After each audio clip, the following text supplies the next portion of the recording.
오늘 설교는 실제로 제가 작년 가을부터 기도하면서 준비한 말씀입니다.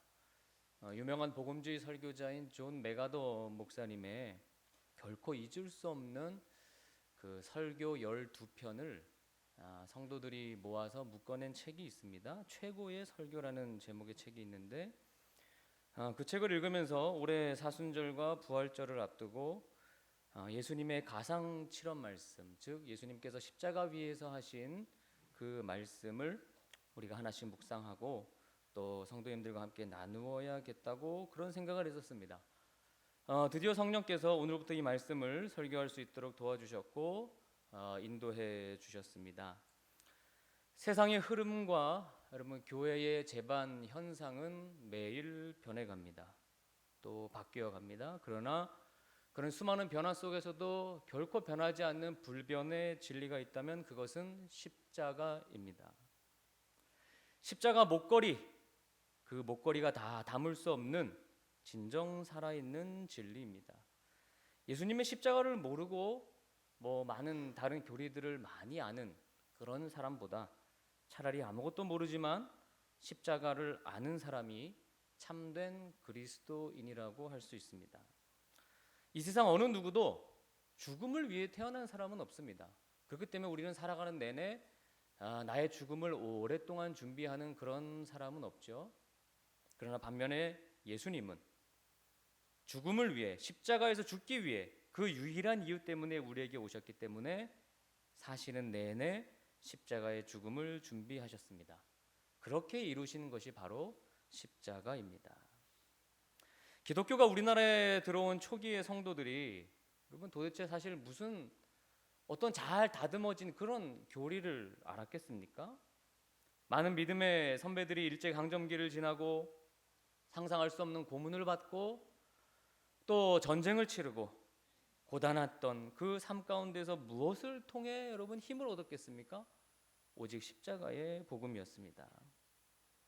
우리 어머니들이 어떤 신학을 잘 알아서 우리들을 키우고 먹이고 교회 다니게 하고 예배하게 하고 기도하게 하신 것이 아닙니다. 단지 십자가 하나 붙들고 기도하며 우리를 돌보셨습니다.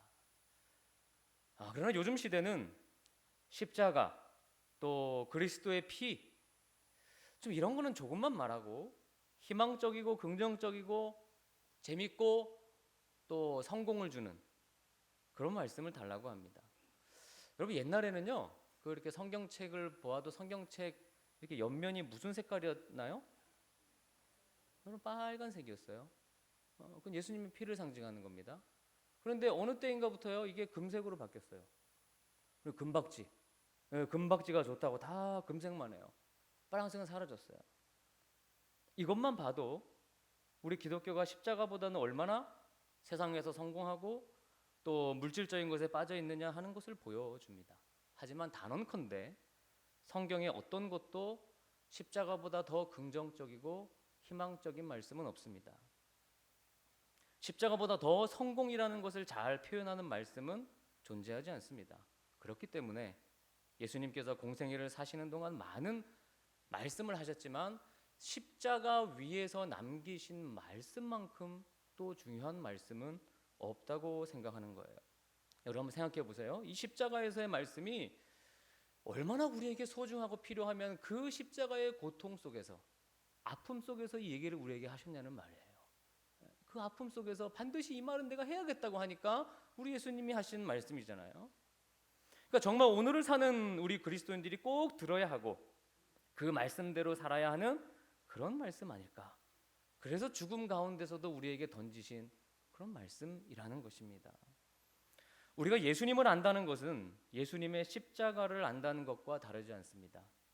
그래서 교회에 올 때나 세상을 살아갈 때 나도 모르게 저 십자가가 왠지 낯설고 왜 이렇게 십자가가 많아? 너무 불편해?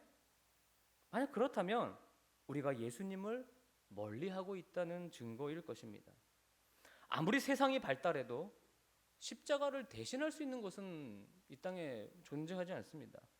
내가 성도로서 가장 가까이 해야 할 것이 있다면 그것은 바로 십자가 위에 예수님입니다. 아니라고 형식적인 신앙생활을 선호하는 교인들이 만들어 놓은 교회에서는 십자가보다는 성공이, 십자가보다는 나의 어떤 흥미가, 십자가보다는 내가 더 높은 자리를 차지하고 있습니다. 하나님은 십자가에 달린 예수님을 통해 당신의 사랑을 확증하셨다고 그렇게 로마서 5장 8절에서 말씀하셨습니다. 그렇기 때문에 십자가 체험이라는 것은 내가 처음 교회 다닐 때 또 예수님 만났을 때 그렇게 한 번 하고 잊어버리는 그런 차원이 절대로 아닙니다. 이 세상 떠날 때까지 매일 붙들고 붙들어도 또 붙들고 싶은 것이 바로 십자가여야 하는 것입니다. 어제 보고 오늘 보아도 눈물이 나고 그 은혜에 사로잡히는 것이 십자가여야 합니다. 결코 지루할 수 없고 잊을 수도 없는 것이 바로 이 십자가입니다. 선교사님들이 오지의 땅에, 불신의 땅에 복음을 전하러 아무것도 없이 죽음을 각오하고 들어가는 것은 교회가 그들을 파송해서 가는 것도 아닙니다. 어떤 선교 훈련 프로그램을 잘 받아서 가는 것도 아닙니다. 단 하나, 나의 영혼을 살린 십자가의 은혜가 너무 크기에 그 복음을 전하러 선교지로 발걸음을 옮기는 것입니다. 그들이 십자가만 붙들고 이 조선에 와서 목숨 버려 우리에게 복음을 전해 주었고, 이제 우리도 십자가 하나 붙들고 전 세계로 달려나가는 겁니다. 오늘도 예배에 오셔서 만약 저 십자가가 낯설다면, 십자가가 은혜로 다가오지 않는다면 우리 모든 신앙의 기저, 모든 우리 신앙의 모습들 근본이 불안한 것이라고 할 수 있어요. 교회 생활에 뭔가 잘못된 것이 있는 것입니다. 십자가만이 우리 신앙의 가장 깊은 뿌리가 되어야만 합니다. 그러므로 성도 여러분, 오늘부터 약 7주 동안 듣게 될 가상 7원의 말씀을 정말 예수님께서 십자가 위에서 피를 토하는 심정으로 십자가의 고통과 아픔 속에서 우리에게 하신 유언이라는 것을 꼭 명심하시고, 이참에 제대로 한번 묵상하고 암송하고 나의 삶을 비추어 보아 예수님의 유언을 꼭 그 깊은 뜻대로 체험할 수 있는 여러분 모두가 되시기를 주님의 이름으로 축원합니다.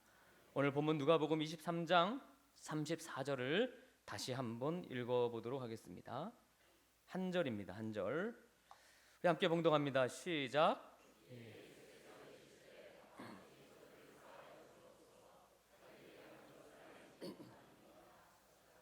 그들이 그의 옷을 나눠 제비 뽑을세. 아멘. 우리 주 예수님께서 십자가에서 남기신 첫 번째 말씀은 하나님 아버지께 드린 기도였습니다. 기도.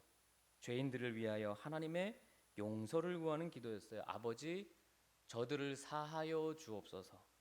자기들이 하는 것을 알지 못합니다. 이렇게 기도하셨어요. 자, 십자가 위에서 제일 먼저 하신 말씀에 또 제일 첫 번째 단어가 무엇입니까? 예수께서 이르시되 아버지라고 하는 말이었습니다. 아버지. 여러분은 어떤 고통 속에 있을 때 제일 먼저 누구를 찾으십니까? 아버지. 그렇게 하십니까? 아버지. 하나님 아버지. 평소 아버지를 부르며 기도하기를 잘 훈련한 사람은 아버지를 부릅니다. 그럼 한번 해볼까요? 한번 해보세요. 아버지. 한번 해보세요. 아버지. 다시 한번 아버지. 아버지를 부르는데 그 아버지가 삼촌인지 아저씨인지 그 느낌이 아무런 느낌이 없다. 아버지, 아저씨, 뭐 똑같다. 그건 성도로서 위기를 겪고 있는 거예요. 우리는 아버지 하면 달라야 하는 거예요. 우리는 아버지의 이름을 부르면 눈물이 핑 돌아야 돼요. 불안하다가도 평안을 찾아야 합니다. 우리의 기도가 시작이 되는 순간입니다. 아버지. 여러분, 언젠가 우리도 모든 것을 다 잃게 되는 순간이 오겠죠? 내가 모아놓은 돈, 함께 있던 가족들, 어느 것 하나 남는 것 없이 우리와는 멀어질 것입니다. 열심히 막 살 빼려고 운동하고 멋진 몸매를 가져도 그 건강 결국은 다 없어집니다. 나의 부하 건강, 권력은 물론이고 심지어 찬양을 부르던 아름다운 목소리, 해박한 성경 지식, 내가 알고 있는 건 맞고 남의 생각은 틀리다고 했던 그런 교만, 방언의 은사, 이 모든 것이 흔적도 없이 사라질 겁니다. 뭐만 남을까요?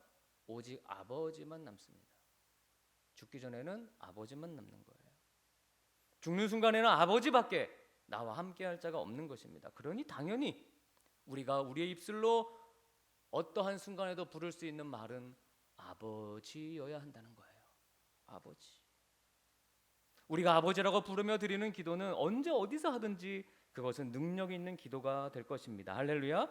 예수님도 많은 사람들이 쳐다보는 그 치욕스러운 상황에서 십자가 위에서의 그 순간에 조용히 입을 여셨습니다. 그것은 원망도 아니었고 불평이나 분노도 아니고 아파서 지르는 신음소리도 아니고 아버지라고 시작하는 짧은 기도였습니다. 어리석고 교만한 바로 나와 같은 죄인들을 향한 안타까우면서도 간절한 탄원의 기도였습니다. 아버지, 저들을 사하여 주옵소서. 아버지, 저 정기원이를 사하여 주옵소서. 자기가 하는 짓을 알지 못합니다. 모르니까 이 짓을 하는 거죠. 이 일을 하는 거예요. 그게 얼마나 큰 죄인지 모르니까 그걸 하는 거예요. 예수님이 마지막 유언을 기도로 시작하신 것은 결코 우연이 아닙니다. 우리 예수님은 공생애를 금식 기도로 시작하셨고 죽음 앞에 기도로 마무리하고 계십니다. 예수님은 남을 위해 기도하셨고 죄인들을 위해 기도하셨어요. 자기 앞에 있는 자기를 죽음으로 모은 그들을 위해 기도하십니다. 일평생을 기도로 살아오셨기 때문에 그 순간에 인생의 위기 속에 영혼의 어두운 그림자가 들이오는 순간에 기도할 수 있는 것입니다. 여러분, 기도의 영에 사로잡히지 않으면요 결코 기도할 수가 없습니다. 제가 우리 교회 홈페이지 담임 목사 칼럼에 질병 가운데 있을 때 드리는 기도 시리즈를 지난주부터 올리기 시작했습니다. 이것은 지난 6개월간 제가 하나님께 드렸던 기도입니다. 몸이 아픈 분들은 이렇게 기도할 수 있구나, 도움이 되실 거예요. 우리가 어떤 충격을 딱 받을 때 기도를 할까요? 못할까요? 못합니다. 어떤 큰 충격이 탁 오는 순간요 기도 못합니다. 그 충격이 그냥 흡수돼 버려요. 빠져버려요. 아버지를 못 불러요. 하나님은 저의 기도 생활이 얼마나 형편없는지 그 실상을 보게 하셨어요. 나의 기도가 얼마나 이 형식으로 가득 차 있는지를 알게 해주셨어요. 그것을 알고 난 후에야 우리 예수님이 기도 외에는 이런 유가 나갈 수 없느니라 하신 말씀의 그 깊은 뜻을 비로소 알게 되었습니다. 우리는 그 말을 믿지 않거든요. 기도 외에 이런 유가 나갈 수 없느니라. 우리는 바빠서 기도하지 않고 피곤해서 기도하지 않고 기도할 생각도 나지 않아서 기도하지 않고 그냥 사무실에서 걸어다니면서 하면 되지 생각하고 교회 와서 기도하지 않아요. 기도만이 하나님의 뜻을 이룰 수 있다는 것을 모르기도 하고 체험도 안 하기 때문에 기도하지 않고 신앙생활이 곧 기도 생활이라는 것을 모르니까 기도하지 않고 기도의 자리를 만들어 주어도 습관이 없어 기도하지 않습니다. 여러분, 십자가 붙들고 매일 기도해 보십시오. 그래야 하나님의 비전도 알고 하나님의 뜻도 알고 내가 살아야 할 방향도 보이게 되는 것입니다. 십자가 붙들고 매일 기도하지 않고는 교회에서 그 어떤 것도 안다고 하지 마십시오. 그것은 하나님의 뜻이 아닐 가능성이 높습니다. 죄송하지만 제가 여러분에게 꼭 말씀드리고 싶은 것은 여러분의 기도 생활로는 부족해도 너무 부족합니다. 해군 해병대에서 가장 신앙의 연륜이 있는 분들이 모인 이곳의 기도 생활이 이 정도라면 우리는 퇴행을 겪고 있는 거예요. 거리가 멀어서 기도하러 못 옵니까? 천만에요. 기도할 마음을 잃어버렸기 때문입니다. 여러분, 왜 세상에 삶에 이렇게 노숙자들이 있어요? 그들은 생활할 힘을 잃어버린 거예요. 왜 교인들이 기도 안 합니까? 기도할 힘을 잃어버린 거예요. 심각한 거죠. 여러분이 노아의 시대에 살았다면 노아였겠습니까? 아니면 홍수로 멸망당한 그 많은 사람들이었겠습니까? 여러분이 소돔과 고모라에 살았다면 구원받은 롯이었겠습니까? 아니면 유황불로 멸망당한 그 대부분의 사람들이었겠습니까? 여러분은 전자라고 착각하고 살고 있는 거예요. 우리 모두는 그래요. 그 말씀을 읽으면 나는 전자지라고 그냥 착각하며 사는 거예요. 대부분은 아닙니다. 이스라엘 백성이 출애굽할 때 가나안에 들어간 여호수아와 갈렙이었겠습니까? 아니면 광야에서 다 죽은 그 대부분의 사람들이었겠습니까? 저는 후자였을 것입니다. 그때 멸망당한 사람들의 아주 많은 사람들이 나는 스스로 큰 죄를 짓고 살지 않는다고 생각했고 나의 기도 생활이면 충분하다고 그렇게 생각하며 살았습니다. 우리는 사실 기도하지 않고 산다고 해도 과언이 아닌 거예요.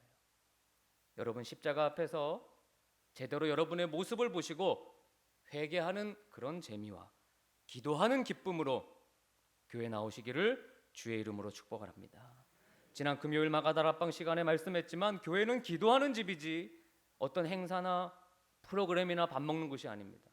하나님이 기도하라고 신길동 언덕 위에 이 교회를 세워주신 거예요. 교회 오시면 오셔서 먼저 반드시 30분이라도 기도하십시오. 그런 기도 생활이 있어야만 아버지를 부르고 어떤 순간에도 아버지께 기도할 수 있는 것입니다.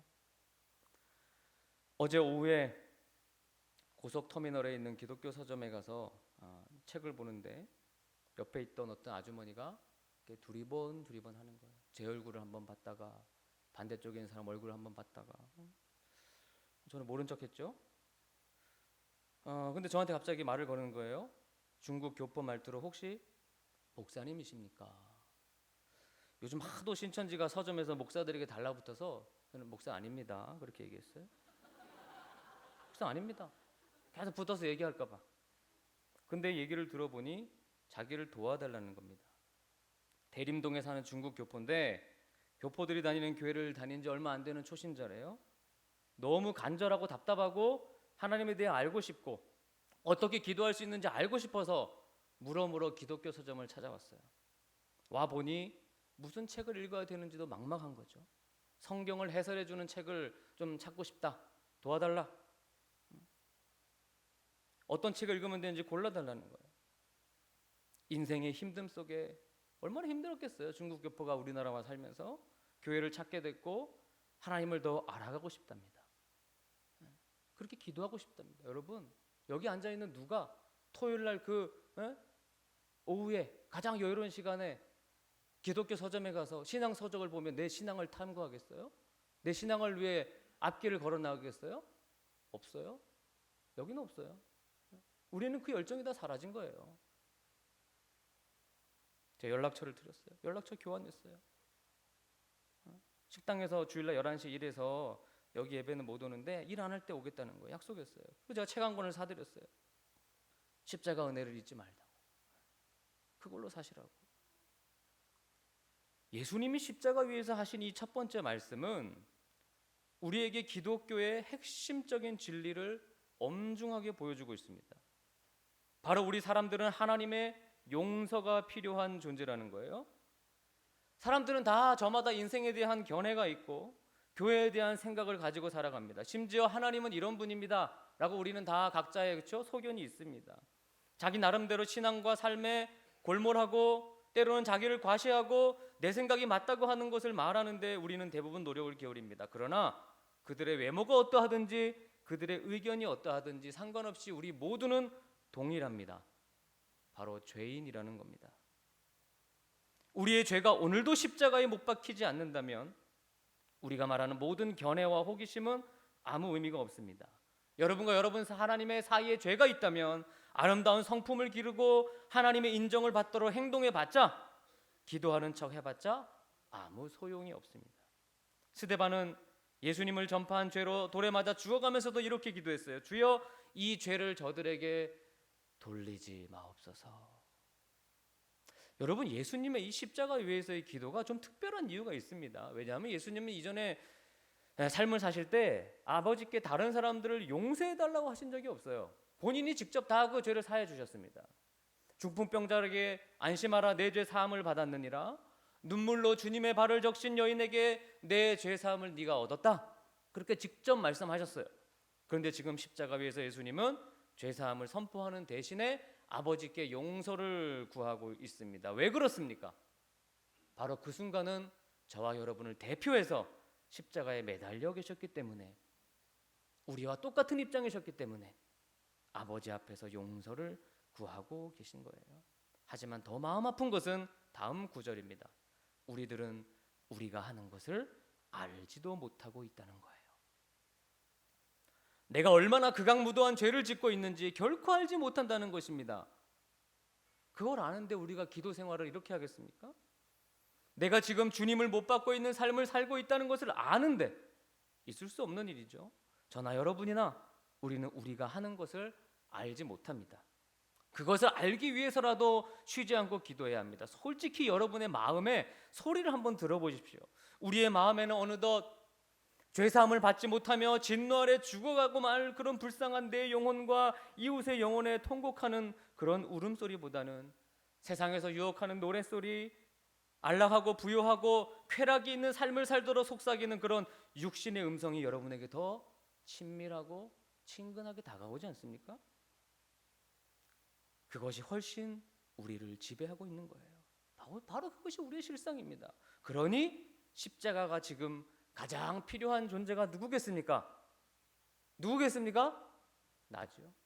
나죠. 예수님의 이 첫 유언을 통해 깨닫는 것이 또 하나 있습니다. 사람을 용서하지 못하는 것은 십자가의 사랑이 얼마나 위대한지를 깨닫지 못했기 때문이에요. 삼손은 자기의 마지막 시간이 다가왔을 때 그 적들을 다 죽이는데 자기의 남은 힘을 다 썼어요. 그러나 우리 예수님은 마지막 때에 그들을 다 용서해달라고 기도하셨습니다. 언제나 우리는 형제의 허물보다 예수님의 십자가를 주목해야 됩니다. 예수님이 아버지 저들은 자기들이 하는 것을 알지 못합니다. 이 말씀을 묵상하는데요, 이게 좀 이상하게 느껴지는 거예요. 이런 느낌이죠. 말하자면 예수님이 저들을 하나님 앞에 변명하는 것 같아요. 굳이 그 나쁜 짓을 한 저 모든 사람들을 예수님이 그 십자가에서 하나님께 변명하고 있는 거예요. 하나님 저들은 몰라요. 그러니 좀 저들 내비두세요. 저들 벌하지 마세요. 그런 느낌이 들어요. 근데 그들이 진짜 모릅니까? 하나님과 하나님이 주관하는 역사에 대한 너무 무지한 이 세상, 무지한 사람들, 종교인들 여전히 계속되고 있어요. 자, 여러분에게 묻습니다. 여러분은 아십니까? 여러분 혹시 아십니까? 저는 모르겠습니다.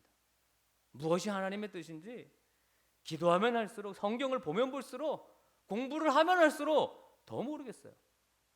죽을 때까지 모를 것 같아요. 그래서 말하기가 조심스럽습니다.